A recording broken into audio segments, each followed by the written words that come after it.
बिना हम लोगों से पूछे, बिना कॉपरेट किए 3-3 नोटिस हम लोग को जारी कर दिया। हम लोग साइकोलॉजिकल पागल हो चुके हैं, ना पढ़ाई समझ में आ रही, ना कुछ। उसके बाद क्या किया, साल पर भर युवा मर जा रहे पढ़ते पर, उसके बाद रोड पे जिंदाबाद मुर्दाबाद के नारे क्या समझ लिए हम लोगों को? अधिकार नहीं है। चाहे आप कुंभ लगवा लीजिए, चाहे महाकुंभ लगवा लीजिए, लेकिन अगर आप माँ बाप के सपनों को पूरा नहीं करते हैं तो आप सबसे बड़े निकम्मे कहे जाते हैं। कम से कम 5 लोगों का भविष्य जुड़ा है, वो माँ बाप, वो जो बच्चा, वो जो छोटी बच्ची, वो जो बड़ी बहन मेरे भरोसे बैठी है, उसको क्या दिखाऊंगा? महाकुंभ 12 साल में एक बार फिर लग सकता है, दोबारा लग सकता है, लेकिन हम लोग का जो ये टाइम चला जाएगा कभी लौट के नहीं आएगा। जिस तरह से हमारे मुख्यमंत्री जी, जैसे उत्तर प्रदेश के जो भी है, जैसे संजय श्रीनेत जो है अध्यक्ष जी यहाँ के लोक सेवा आयोग के, और एकदम बिल्कुल एनआरकी पर आ गए, तानाशाही पर उतर गया है। जब पहले से जब बताइए, इसमें सुप्रीम कोर्ट का भी निर्णय आया है कि आप बीच में बदलाव नहीं कर सकते हैं, मिड एग्जाम के बीच में कोई चेंज नहीं कर सकते हैं, तो आप नॉर्मलाइजेशन ला करके क्या किए? नॉर्मलाइजेशन के ऊपर आप क्यों पड़े हैं? नॉर्मलाइजेशन क्यों कर रहे हैं? इससे बच्चों के, छात्रों के हित के लिए नहीं है, ये बहुत ही बैकडोर से जाने का ये सुराग बना रहे हैं। इसलिए मैं चाहता हूँ सारे बच्चों के साथ में हूँ, नो नॉर्मलाइजेशन।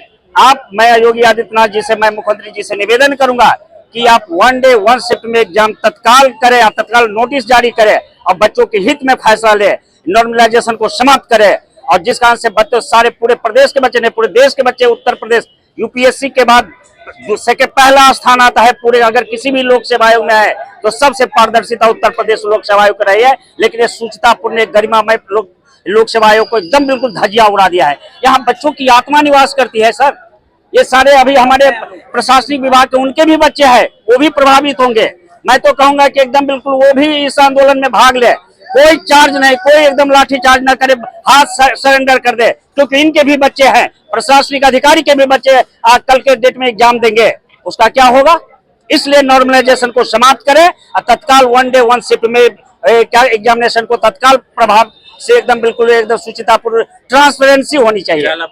बच्चों के साथ हूं मैं, हर वक्त साथ हूं, जब तक आंदोलन चलता रहेगा तब तक मैं बच्चों के साथ रहूंगा। क्लास बंद कर दिया हूँ। Thank you sir.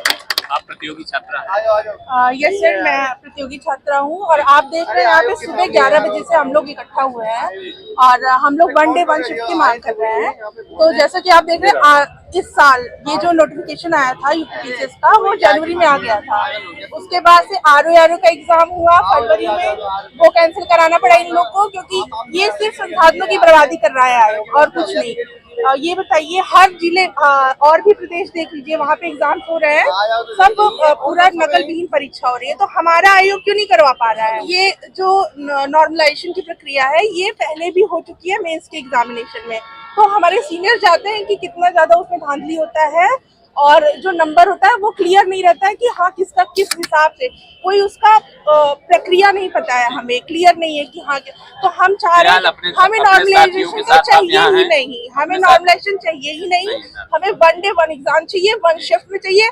आरओ में जब हुआ था तो पीसीएस में क्यों नहीं हो सकता? फिर से आरओ में हमें 1 शिफ्ट में ही चाहिए और प्री का एग्जाम भी पीसीएस का, वो भी हमें 1 शिफ्ट में चाहिए। यही हमारी मांग है। जनवरी में हम लोग सर आंदोलन किए थे जब पेपर लीक हुआ था, आयोग ये मानने को तैयार नहीं था पेपर लीक हुआ है। कहा हम लोगों से आप लोग सबूत दीजिए, हम लोगों ने सबूत प्रदान किए जब इनको, तब इन्होंने नोटिस जारी की कि पेपर लीक हुआ है। मुख्यमंत्री जी ने हम लोगों की बात को सुना, लेकिन पूरे 1 साल निकल गए, आयोग एक एग्जाम कंडक्ट नहीं करवा पाया है। सर आप हम लोग की पीड़ा समझिए। हम लोग यहाँ 1 साल निकला तो केवल इस जो आपकी आरओ भर्ती परीक्षा, जी सर, 1 साल पूरा निकल गया। इससे पहले कितने सालों से इस तरह से परीक्षाएं नहीं हो पाई है?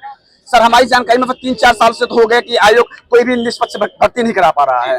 एसएससी में नॉर्मलाइजेशन होता है तो उसमें लॉजिकल क्वेश्चन पूछे जाते हैं, उसके आधार पे आप पता कर लेंगे कि ये शिफ्ट कठिन थी, ये सरल थी।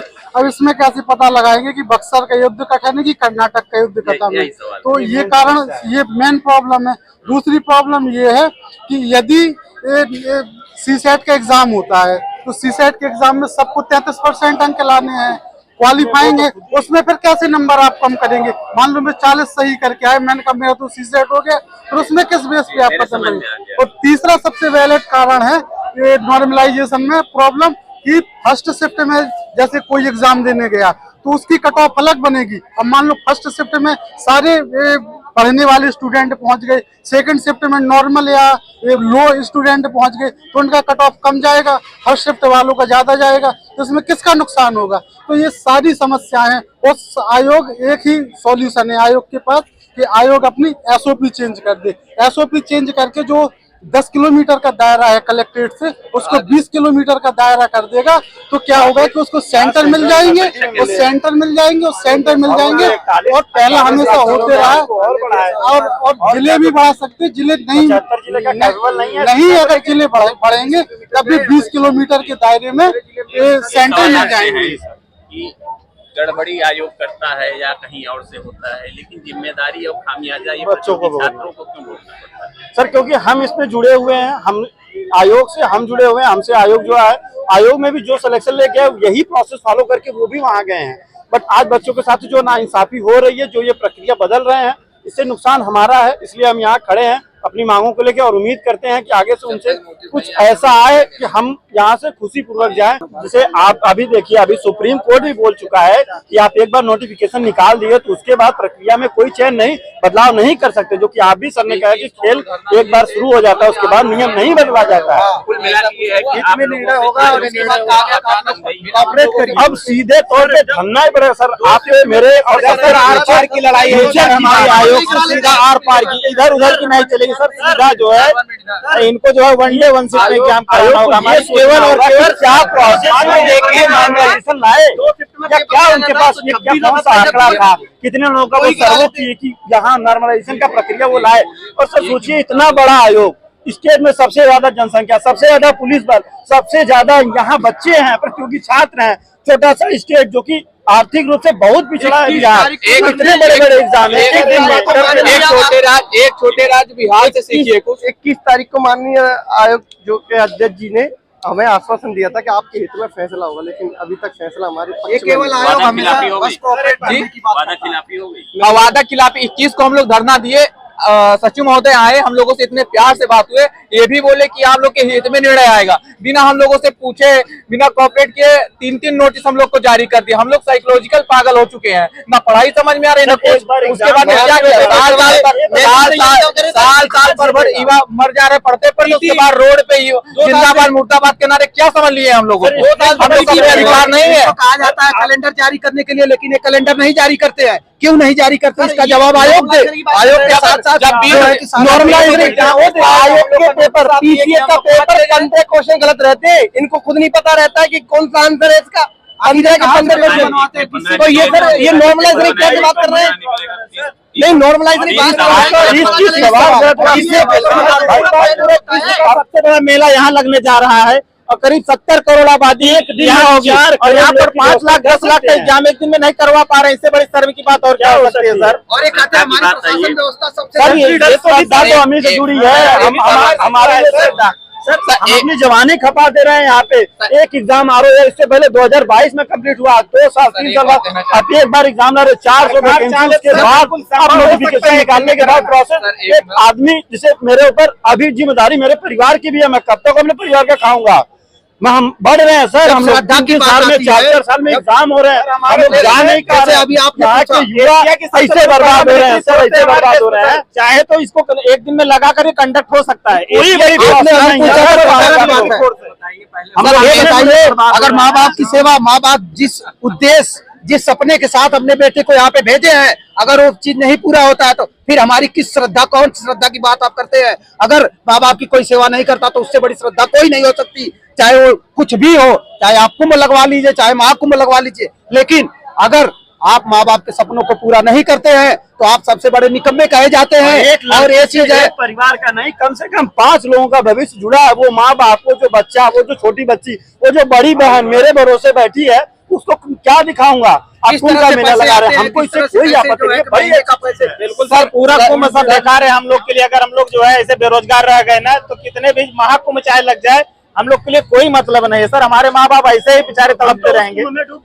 क्या मतलब सर, हमारी गवर्नमेंट, हमारे माननीय सर बोल रहे हैं, अच्छी बात है, महाकुंभ लगवाइए। महाकुंभ 12 साल में एक बार फिर लग सकता है, दोबारा लग सकता है, लेकिन हम लोग का जो एक टाइम चला जाएगा कभी लौट के नहीं आएगा। हमारे अधिकारीगण को इस समय इतना टाइट कर दिया है माननीय जी, बैठे लखनऊ में। अगर आज यहाँ पे अगर वो हम लोग के भविष्य के बारे में सोचे तो वहाँ के टाइट हो तो इसलिए टाइट हो कि पेपर ना लीक नहीं तो हमारे अधिकारी घर की कोई गलती नहीं है कि पहले पुलिस अधिकारी घर अगर टाइट हो तो इसलिए टाइट हो कि पेपर लीक ना हो। आप 41 जिलों में सेंटर दे रहे हैं, आप 75 जो क्या इतने जिले कैपेबल नहीं है बच्चों का एग्जाम लेने के लिए? 10 किलोमीटर के रेंज में आप सेंटर दे रहे हो इतने बड़े जिले में। आप पढ़ाइए, बड़ी बड़ी यूनिवर्सिटियों को सेंटर दीजिए। इतनी कैपेसिटी इलाहाबाद यूनिवर्सिटी की है कि 1 लाख 1.5 लाख लड़के तो इसी में आ जाएंगे, बट इसको आप सेंटर नहीं दे रहे हैं। आप सेंटर दे रहे हैं 10 किलोमीटर के, आप दीजिए सेंटर। 5 लाख जिले में कोई बड़ी संख्या नहीं होती सर, इतने बड़े स्टेट की जहाँ 20 करोड़ पॉपुलेशन रहती है। हम लोगों की सिर्फ एक मांगे हैं, जैसे पूर्व में पीसीएस और एरो का एग्जाम होता था, 1 शिफ्ट 1 डे एग्जाम, उसी तरह से एग्जाम हो, उसी की नोटिस हम लोग के लिए इकट्ठा हुए हैं। आयोग नया नया एक्सपेरिमेंट कर रहा है। जब 1 डे 1 नेशन इलेक्शन हो सकता है, 1 डे 1 इलेक्शन 1 कंट्री हो सकता है, तो 1 डे 1 शिफ्ट एग्जाम क्यों नहीं हो सकता है? सर हम लोगों की छोटी सी मांग है कि 1 डे 1 शिफ्ट एग्जाम की नोटिस दें, हम लोग शांतिपूर्वक यहाँ पे चले जाएंगे। कुछ दिन पहले आप लोग आयोग पर फिर आए। जी सर, हम लोग 7-8 दिसंबर की नोटिस कहीं से सुने थे, इनकी वो वायरल हुआ था, उसी को हम लोग आए थे, आयोग के सचिव के सामने आए थे, उन्होंने कहा ऐसी कोई नोटिस नहीं है। फिर 15 दिन बाद उन्होंने वही नोटिस फिर दे दी 2 दिन में एग्जाम कराने के लिए। सर उसी प्रोटेस्ट के लिए हम लोग यहाँ पर इकट्ठा हुए हैं। क्या दिक्कतें आएंगी नॉर्मलाइजेशन करेंगे? सर जैसे नॉर्मलाइजेशन में पानीपत का प्रथम युद्ध कब हुआ और तराइन का प्रथम युद्ध कब हुआ, इसमें ये कैसे डिसाइड करेंगे कौन सा क्वेश्चन टफ है, कौन सा क्वेश्चन इजी है? ये कोई एसएससी का पेपर नहीं है, A+B² ये पूछ लेंगे, सब जगह वही पर क्वेश्चन पूछ लेंगे और वहां पर नॉर्मलाइजेशन कर देंगे। ये C-सेट में कैसे नॉर्मलाइजेशन करेंगे, इसका इन्होंने मानक कोई निर्धारण नहीं किया है। कहते संख्या आपकी बहुत ज्यादा हो गई है। सर संख्या क्या सर, कोई यहाँ पर राजनीतिक प्रोटेस्ट नहीं हो रहा है सर, स्टूडेंटों का प्रोटेस्ट है, अपने हक के लिए सभी लोग यहाँ इकट्ठा हुए हैं। नहीं, परीक्षार्थियों की संख्या सर जब ये 1 नेशन 1 इलेक्शन की बात कर सकते हैं, 1 नेशन 1 राशन कार्ड की बात कर सकते हैं, इसके पहले ये 6 लाख बच्चों का एग्जाम करा चुके हैं, तो 4.5 लाख बच्चों का एग्जाम क्यों नहीं करा सकते हैं? गवर्नमेंट के अंदर यूनिवर्सिटी होती है सर, यूनिवर्सिटी को सेंटर क्यों नहीं बना सकते हैं? आयोग आपकी बात सुनने को तैयार नहीं है। बिहार लोक सेवा सर हम लोग आपके माध्यम से मुख्यमंत्री जी से निवेदन करते हैं, आयोग के अध्यक्ष जी को हमारी बात मनवाने के लिए बाध्य करें।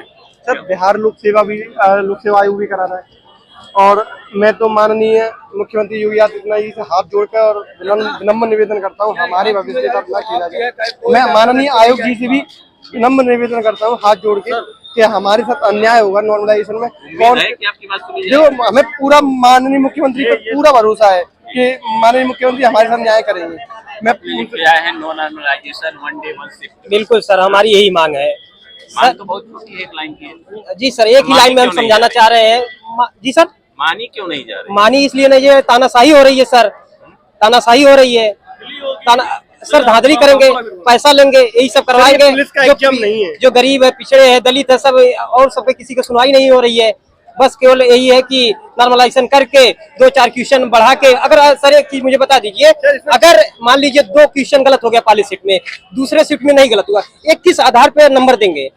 इनका तो कोई मोटिव होना चाहिए ना, नहीं, लेकिन इनका कोई मतलब केवल एग्जाम करवाइए बस। और मेरा मानना ये बड़ा सवाल है। जी सर, सुप्रीम कोर्ट ने भी कहा कई बार जी सर, ऐसा है कि विज्ञापन निकलने के बाद, जैसे कहते हैं प्रतियोगिता शुरू होने के बाद खेल के नियम नहीं बदले जा सकते। जी सर, तो इसमें कुछ ऐसा हुआ है क्या? जी सर, ये जब नोटिफिकेशन जारी कर दिए, नोटिफिकेशन में इन्होंने कहीं मेंशन नहीं किया है कि हम 2 शिफ्ट में एग्जाम कराएंगे। सर बीच में ये नियम क्यों बदल रहे हैं? अगर सर ये नियम बदल रहे हैं, बट हम लोगों को परीक्षा देनी है सर, हम लोग इनके अगेंस्ट खड़े हो रहे हैं, तो बच्चों के लिए परीक्षा करा रहे हैं, बच्चे ही अगर इनके अगेंस्ट में खड़े हैं तो इनको आयोग के अध्यक्ष जी को समझना चाहिए। माननीय अध्यक्ष जी से हमारा यही निवेदन है कि जिस तरह पहले से एग्जाम होता था उसी तरह से एग्जाम कंडक्ट करवाएं। एक सवाल पहले मेरा है कि जब एडवर्टीजमेंट आता है तो सिलेबस क्या होगा, परीक्षा क्या होगी, मार्क्स कैसे मिलेंगे, पैटर्न क्या होगा, ये सारी डिटेल्स भी एडवर्टीजमेंट में रहती है ना? जी सर, बिल्कुल सर है, सारी व्यवस्था डिसाइड है। हम इसको भी मतलब एग्री है, इससे भी एग्री है, इससे हम इसको हम डिनाई नहीं कर रहे हैं, लेकिन इसके लिए 3 आधार आप पहले डिक्लेयर करिए। पहले आप बताइए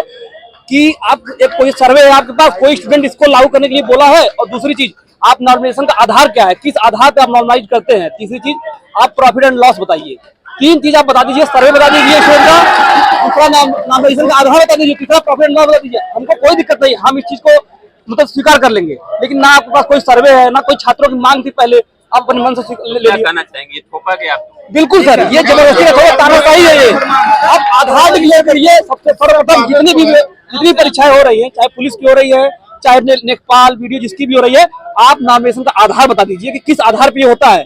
बाकायदा पब्लिश कर दीजिए, नोटिफिकेशन में जारी कर दीजिए, हमको कोई दिक्कत नहीं है। लेकिन कोई आधार नहीं, धांधली का सिर्फ माध्यम बनाया गया है, बैक डोर से लोगों को एंट्री हो रही है और ये भ्रष्टाचार का माध्यम है, ये हमको बिल्कुल स्वीकार नहीं है। आप आधार बताइए, सर्वे दिखाइए कि कितनी छात्रों की मांग है कि नॉमिनेशन हो। कोई छात्रों की मांग नहीं, कोई ये इनका कोई विधेयक आ रहा है, चाहे वो ड्राइवर पे आ रहा है, ना ड्राइवरों को कोई मांग है लाके थोप दिया जा रहा है, किसानों का ना कोई मांग है लाके थोप दिया जा रहा है। कोई विधेयक कोई कानून आ रहा है बिना मांग के सीधा लाके थोप दिया जा रहा है। आप मांग करिए।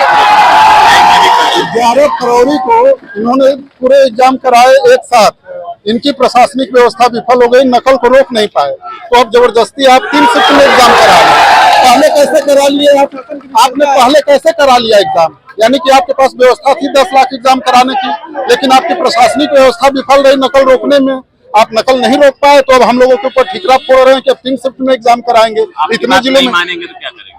हमारी बात नहीं मानेंगे तो ऐसे ही शांतिपूर्ण तरीके से आंदोलन करेंगे।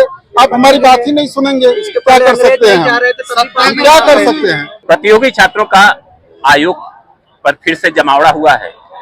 हजारों की संख्या में पहुंचे हुए प्रतियोगी छात्र एक बार फिर से आयोग के सामने हैं और बात सिर्फ वही है, ARO RO परीक्षा और यूपी PCS की परीक्षा को लेके जो नॉर्मलाइजेशन लागू किया गया आयोग द्वारा, उसके विरोध में इनकी मांग है 1 डे 1 शिफ्ट नो नॉर्मलाइजेशन, और इसको लेकर वो बहुत ज्यादा आक्रोशित भी हैं।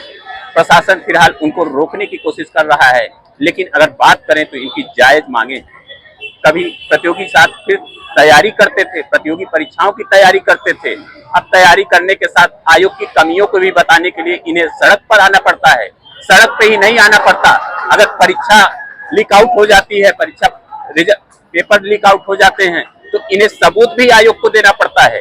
इतना ही नहीं, उसके बाद इन्हें यह भी बताना पड़ता है कि आयोग किन तरीकों से अपनी गतिविधियों को लागू करे, परीक्षा का पैटर्न कैसे लागू करे, और इतना होने के बाद सबसे बड़ी बात रही कि सुप्रीम कोर्ट के पूरे तरह से उस कानून को भी इन्हीं छात्रों को बताना पड़ता है कि जो ये कहता है कि एडवर्टीजमेंट या भर्ती के विज्ञापन जारी होने के बाद बीच में नियम नहीं बदले जाते।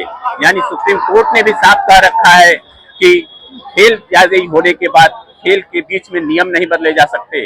और छात्रों का ये भी कहना है कि यहाँ तो सब कुछ अंधेरगर्दी है, वादा किया जाता है लेकिन पूरा नहीं किया जाता, 3 दिन का समय लिया जाता है, पूरा नहीं किया जाता, और फिर नोटिस जारी हो जाती है, परीक्षा की डेट भी आ जाती है, पैटर्न भी आ जाता है, और बताया जाता है कि सेंटर पूरे नहीं होने की वजह से उनकी परीक्षा जो है नहीं कंडक्ट की जा सकती, इसलिए इनको 2 दिन में किया जाएगा। ये एक बड़ी बात है। पुराने पैटर्न पर परीक्षा कराने को लेकर आज फिर से प्रतियोगी छात्र सड़क पर हैं। आयोग ने दोपहर तक बल प्रयोग भी कर इनको हटाने की कोशिश की, लेकिन इनका कहना है जब तक नोटिस नहीं जारी होगा तब तक वह यहीं डटे रहेंगे। Shivpujan Singh, NBT online, Prayagraj, Uttar Pradesh.